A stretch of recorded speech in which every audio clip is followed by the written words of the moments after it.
The conclusion of the story of Silo, Part 2. As Silo was being led away in handcuffs, he could see his crooked boss grinning. This infuriated him even more, but there was nothing he could do. While the police officers understood why Silo threatened his former boss, this did very little to help him, as he had committed a felony assault by brandishing a weapon in a threatening manner, on top of strong-armed robbery. Further complicating matters, his bail bond was denied, as he was not a state resident, which meant he had to sit in jail until his court date.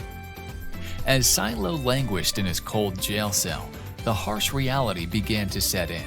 He realized he would lose everything: his boat, car, motorcycle, home, and ultimately his family would all disappear. Silo made a collect call to his wife, in which she informed him that they were being evicted from their home and all of his personal belongings had been thrown in the streets. His wife could not afford the rent, so she told him, "I'm leaving you," and hung up the phone. Silo was unsurprised, as his premonition became true. He had lost everything. Silo returned to his cell, saddened, but not defeated. A few months later, Silo was seen by a judge who empathized with him, however, scolded him like a child by saying, "You should have taken your former employee to civil court." Silo explained to the judge how could he, as his former corrupt employer had taken all his money. Unmoved by Silo's defense, the judge sentenced him to 1 year in jail with credit for time already served. It was back to prison for 6 more months. Over the next few months, Silo made the best of his time.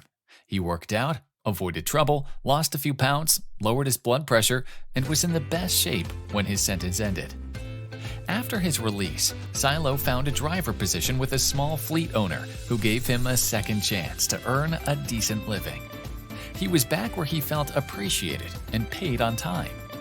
The story's moral is what seems to be a setback sometimes really isn't.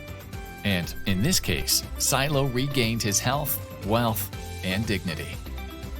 This concludes the story of Silo.